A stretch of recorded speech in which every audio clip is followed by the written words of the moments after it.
আমার কাছে নতুন করে প্রশ্ন রাখলেন, বোরাক দেখতে কেমন?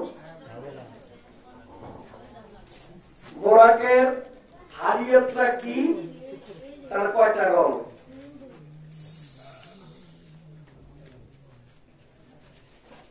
দেহের মধ্যে উম্মে হানি কোন অংশটা? একটু সুন্দরভাবে দেখাবেন, আমি চেষ্টা করব তার জবাব দিতে। যেভাবে তার প্রশ্নগুলি সেভাবে জবাব করব।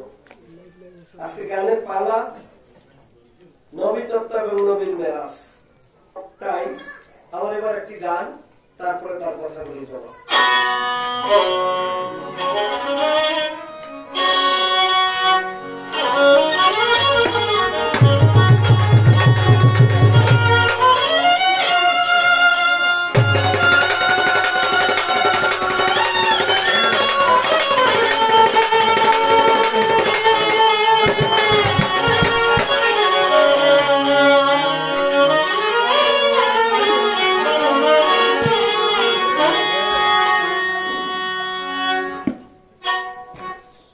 সেদিন সাগরে ছিল না পানি,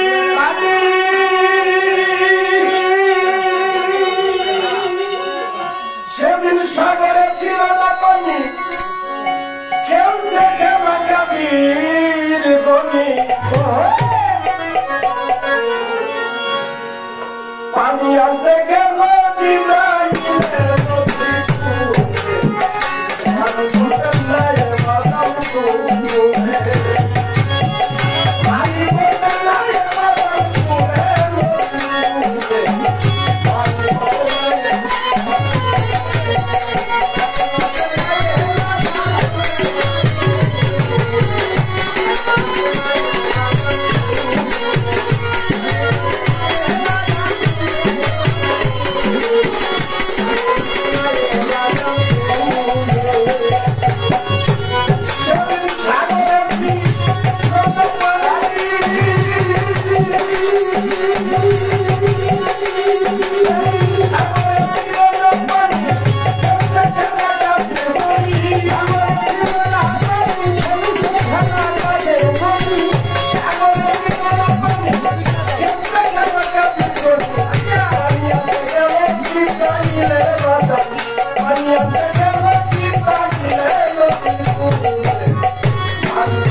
পানি নিচে বাবা ত্রিকোণের সুরঙ্গ আছে, আরে পানি নিচে আরে ত্রিকোণের সুরঙ্গ আছে, হয়ে আছে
সেদিন সাগরে ছিল না পানি, খেলছে খেলা খেলির বই।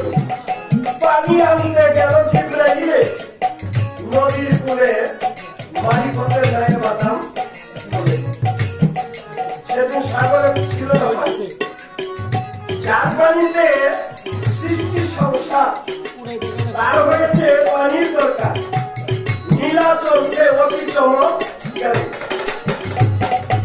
না পাইয়া পানির কণা জিব্রাইলে হয় কেওয়ানা, মারছে হানা সাগরের ভিতরে। তিনি সাগরের তলে চলে গেলেন পানি আনার জন্য। এখন গিয়া দেখে সাগরের নিচে চিকুন এক সুরঙ্গ, যাই দেখে পানির নিচে চিকুন এক সুরঙ্গ আছে। পিছল পিছল হয়েছে ওই না জলে, পিছল পিছল সেটা হয়েছে। দেখিয়া পানির আওয়াজ জিব্রাইলে রওনা। এবার 1000 বছরের রাস্তা যায় চোখের পলকে, চোখের পলকে 1000 বছরের রাস্তা গেছে। পানির নিচ দিয়া চিকুন সুরঙ্গ পথ দিয়া তিনি চলে গেলেন পানি আনার জন্য। সেই পানি আনতে যে তিনি কি পাইলেন? জিব্রাইলে ডানে বামে তাকাইতে লাগলো তখনে, ওরে না লেখা পুরা পড়ে।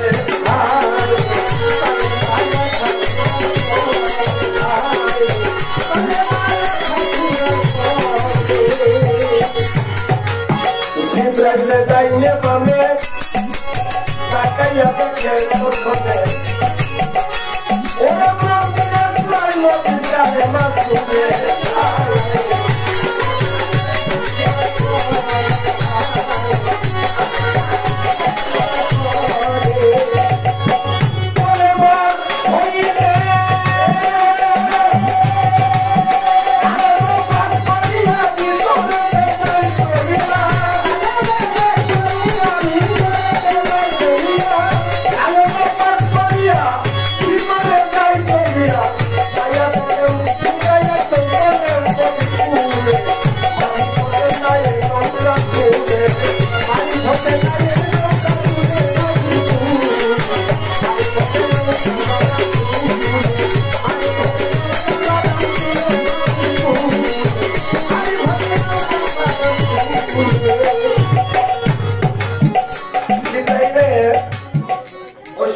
পদ্মা যাইতেছে আর ডানে বাবায় তাকাইতেছে।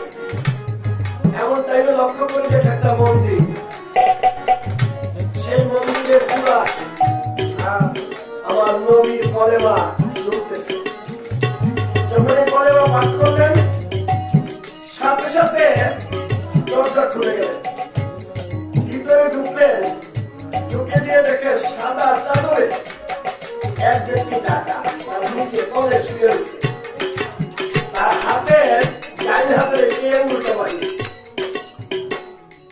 একে আঙুলটা বাইরে। উনি লক্ষ্য করে দেখতে লাগলেন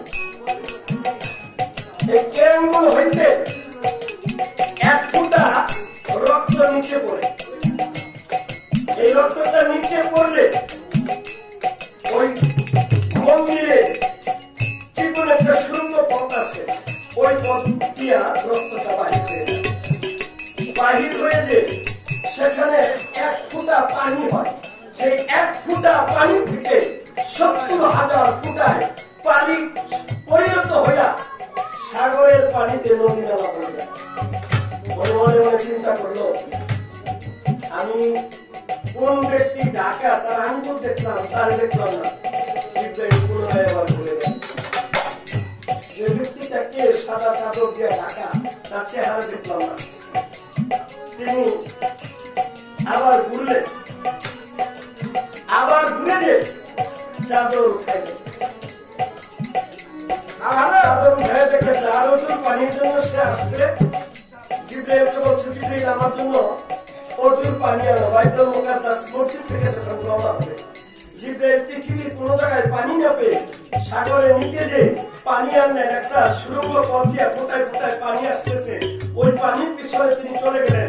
যতই যায় পানি ততই পিছনের দিকে যায়, যাইতে যাইতে যে বিশাল বড় একটা মাঠ পায়, সে মাঠে এক প্রান্তে সেই মন্দিরটা দেখে, মন্দিরের চূড়ায় অর্থাৎ মাথার উপরে লেখা লা ইলাহা ইল্লাল্লাহ মুহাম্মাদুর রাসূলুল্লাহ।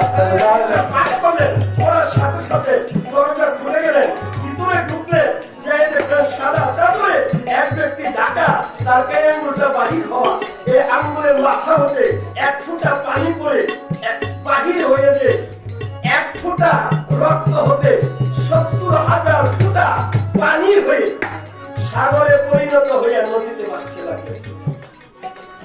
উনি চিন্তা করে এই ব্যক্তিটাকে উনি ঘরের ভিতরে প্রবেশ করে মুখের চাদর সরাইলেন, সরাইয়ে দেখে যে ব্যক্তি জন্য নজর পানি নিতে আসছে সে নিজেই সেখানে সুবহানাল্লাহ। তাহলে নীলা টাকা আহাদ আল্লাহ সামাদ আল্লাহ। এই জন্য আমি তাকে প্রশ্ন করেছিলাম, আহমদ আহাদ হইতে আহমদ, আহমদের মিমে কয়টা হালিয়া, এটার হাকিকত এই পৃথিবীতে আছে। তিনি দেখাইলেন ৪টা, সুন্দরভাবে জবাব করেছেন। তাই আমি তার অন্যান্য কথা বিজ্ঞাপন করেছি।